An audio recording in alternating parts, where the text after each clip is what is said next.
Unfortunately, the video stopped recording for some reason, so here is our power head, which is actually in really decent condition. A couple scrapes, but nothing too major. Got a brush roller right in here.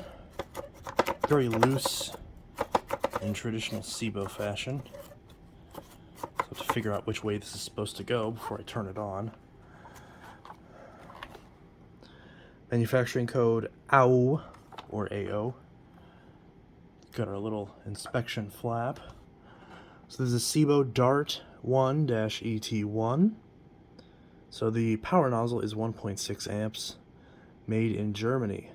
Sebo America LLC from Centennial, Colorado. Alright, and we've got something else here which appears to be another floor head, which we will open without cutting ourselves.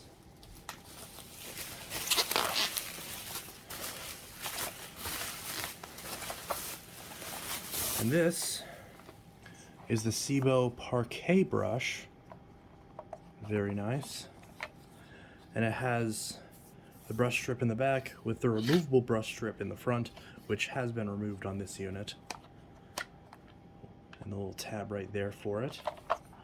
So this is something you can attach to the vacuum in place of the power nozzle, although it's not a very good design because there isn't a way to stand the vacuum up by it, which I really wish they would address. So that way people who wanted a bare floor brush for their upright that they could still park it could have that option. Otherwise you risk this thing crashing to the floor if you attempt to use it as is. Alright. And we've got a couple other things over here. We do have a bag, pretty self-explanatory. Got some bubble wrap and something in here. I'm not sure what this is.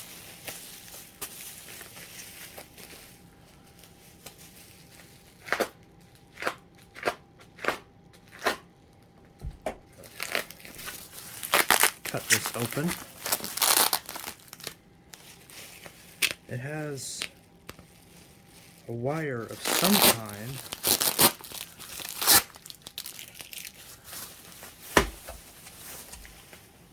Oh, I see. So it's a swivel neck.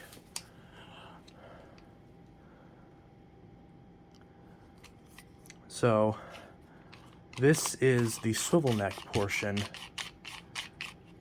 which is normally what you would find on the Sebo Felix, but Nathan happened to have an extra one on hand, so he gave this to me as well. I was not aware I had to actually wire it. I figured this would be like a drop-in sort of thing, but apparently not.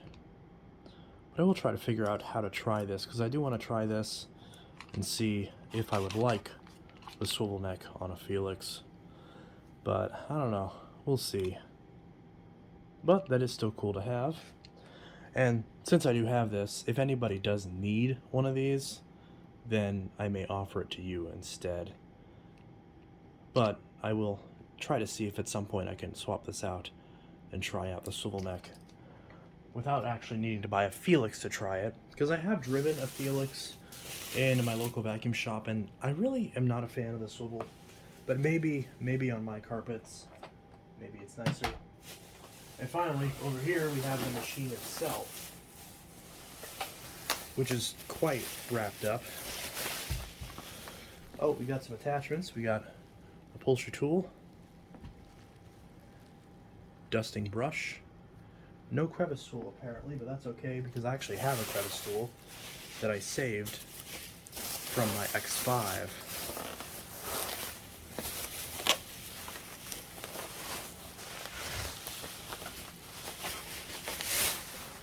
I think we can just pull this right off. Yes, we can.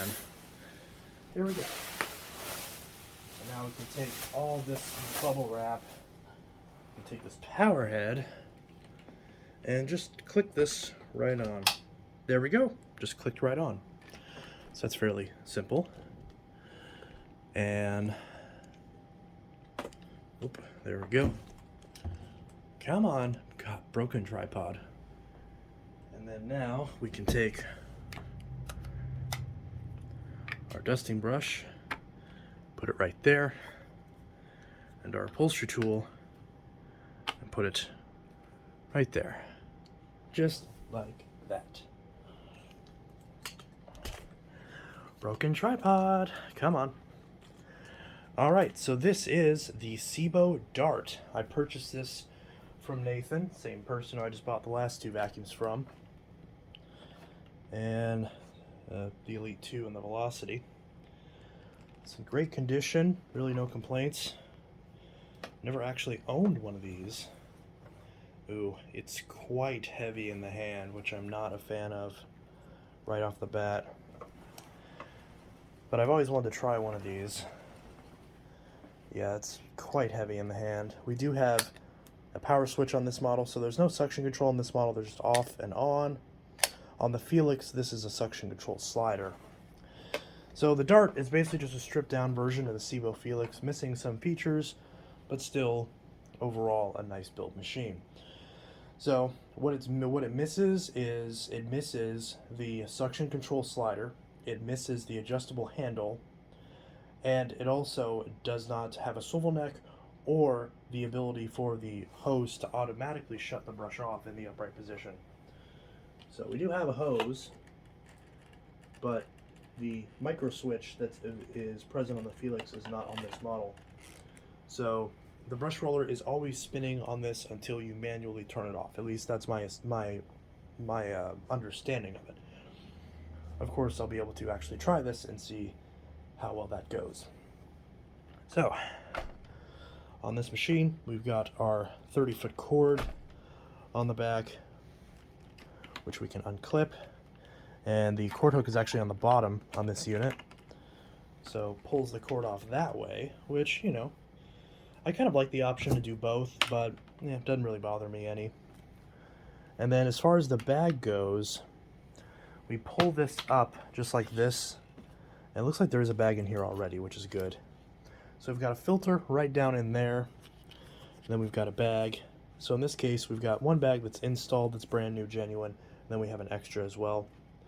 So this just goes on just like this, it just slides in, and I believe it clears this tab, and then this little tab right here is what allows the actual gate to shut. There we go. So now it's shut all the way, and we do have a bag check indicator right there as well. So pretty standard stuff.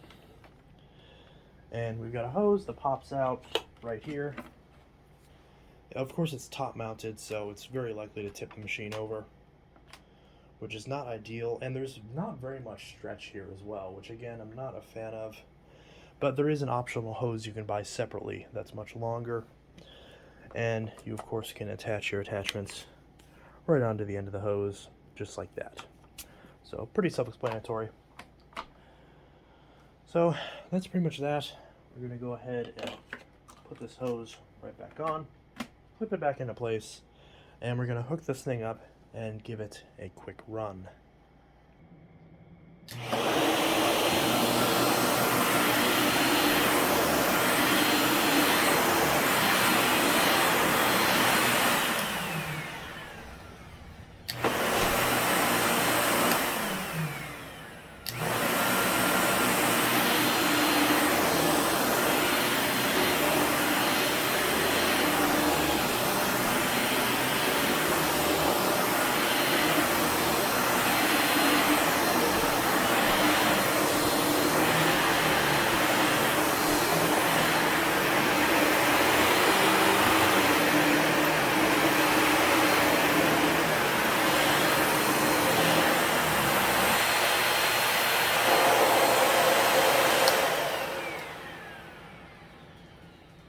So it appears that my prediction about the brush roll not turning off automatically on this model is incorrect. So when you put this machine in the upright position, the brush roll does automatically turn off, which is good. I mean, that's a pretty basic feature that $100 vacuums have, but nevertheless, it's good that it has it. So yeah, I do notice that this machine does kind of, like Sebo's in general, there there are things that are great about the design, and there's some things that I notice tend to be problems on these, like nobody ever talks about. Right out of the box, this machine, the brush roll was very, very loose. And it's designed to be able to be twisted so that way you can remove the brush roller. It's easy access, so you can clean it and easily replace the roller. But sometimes it'll catch at a certain point whenever it first spins up, and it'll cause that green indicator LED to turn red and have a problem. I actually just had that happen at the beginning of this clip, but it was off screen so you couldn't see it. So I don't know if it's possible to replicate that. Maybe it was just a fluke, but it's something I don't really like to see on a vacuum this expensive. And this is a Sebo thing. I'm not complaining against Nathan. This machine is obviously like new condition, so I don't expect this to have any problems. So it should be fine. But yeah, it's just something I noticed right off the bat. However, I do like this machine so far, so I will be continuing to use this machine for an extended period of time, and I will be doing a full review on it as well. So I did still notice the issue of it being a little bit top heavy in a similar vein to some of the Sharks, but it's not nearly as bad as any of the Sharks that I've complained about in the past. So if I'm comparing this to something like the Shark Apex or the Shark Stratos, this is actually usable, whereas those machines just simply aren't, based on how much weight is in the handle. This is definitely a lot better, but I do still feel like it's a little bit more than perhaps the entry-level Navigator liftaways. So it's somewhere in the middle as far as the Shark lineup in terms of how much weight there is in the handle as a result of the motor being on a liftaway pod, very similar to the Sharks. Although it is worth noting that this did it before the Sharks. And neither of them were first. Bissell was first with the original Bissell Plus. That was the first machine with a lift-off motor design. Then this machine, along with the Felix, came out. Actually, I think the Felix came first before this one did. But the Felix came out, I believe, a few years after. But I could be wrong about that. I know the Bissell came first. And then many, many years later, in 2010, is when the Navigator Liftaway came out. So, as of now, there are a lot of lift-off vacuums on the market. Of course, Bissell still has their current version of this design, which I reviewed a number of months ago. Shark has their various versions, and of course Sibo has theirs. So it's interesting just to see the differences between these versions, and that's pretty much that. So I will run this for a couple more minutes. I'm not going to do a full living room vacuuming just yet, but I did use it just a little bit off screen, and so far I'm pretty happy with it for the most part.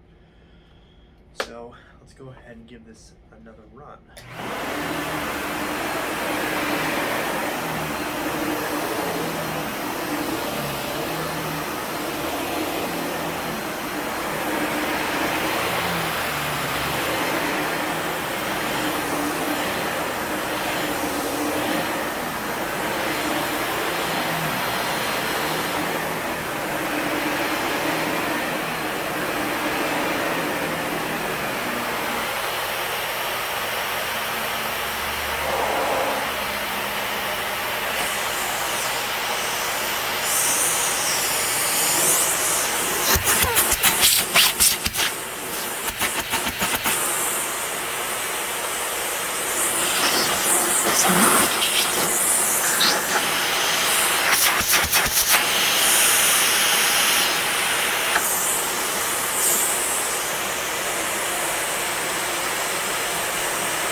So yeah, it definitely has a really good amount of suction. Now again, this is not the version with the suction control slider, that's the Felix. I am still trying to find a Sebo Felix, and specifically the version in the dark blue color that has the flowers on the bag. That's the version I want to find. I know they still make them brand new, so obviously I can buy one. They're available. It's just they're ridiculously expensive. So if anyone has any leads where I could get one for a little bit cheaper, that'd be kind of nice. But in the meantime, I think I'll be fairly happy with the Dart. And I will admit the lack of a swivel neck isn't really bothering me too much, so although the suction control I feel like would be nice to have. So, you know, it is what it is. I also noticed there's a little rubber dot on the top of the handle, for that way whenever you do lean it up against a wall with the Parquet tool, there at least is that. So that definitely does help a little bit. But yeah, so far I'm pretty impressed with it. For the $280 I paid for it, I'm certainly fairly happy. I was considering buying one of these new on eBay when someone had a few listed open box for 500. These are normally 550 retail at the moment. They used to be 500. They recently went up to 550. So, is it worth 550? I mean, I can already say off the bat it's probably not worth 550, but neither is the Dyson. And in fact, I've got two machines now that both retail for the same amount of price, but of which I paid exactly half, or close to half. So, both of these machines, that's not even in frame, but both of these machines retail for $550, and I got, well, actually, the Animal 2, or the Animal 3 Extra is 500 actually. Dyson's actually cheaper. So the Dyson is $50 cheaper, but the Sebo, the Dyson's in general cheaper. The Dyson's $50 cheaper, and it goes on sale way more often. Sebos generally don't go on sale. In fact, they never go on sale, as far as I'm aware.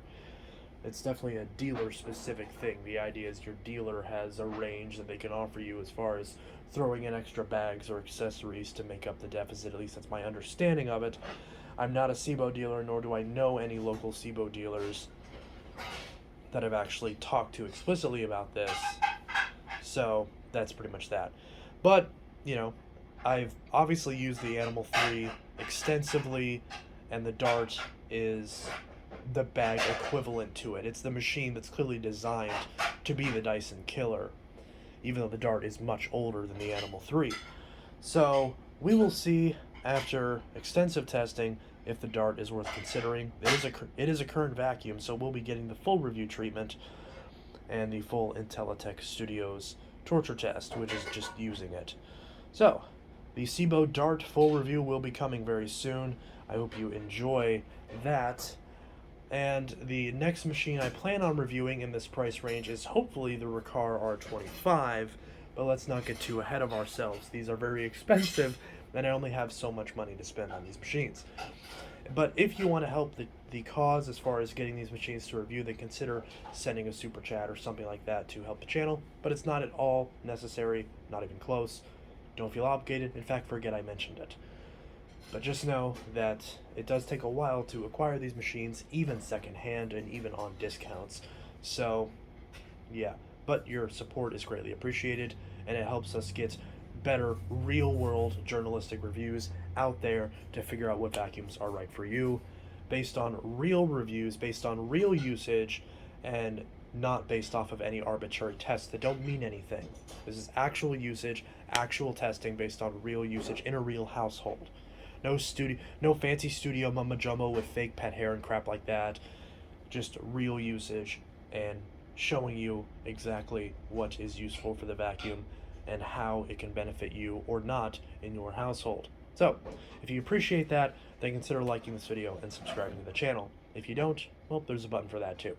So, Sebo Dart review will be coming very soon, as well as a living room vacuuming video of this machine, so I hope you enjoy that. If you have any questions about the Sebo Dart, and if you want to see me do a comparison video between the Dyson Ball Animal 3 and the Sebo Dart, then let me know in the comments below. If this video gets, let's say 100 likes, I'll do a comparison between the two machines. So yeah, this is Intellitech Studios signing out. I'll see you guys in the next video, and I hope you all have a good one. Peace!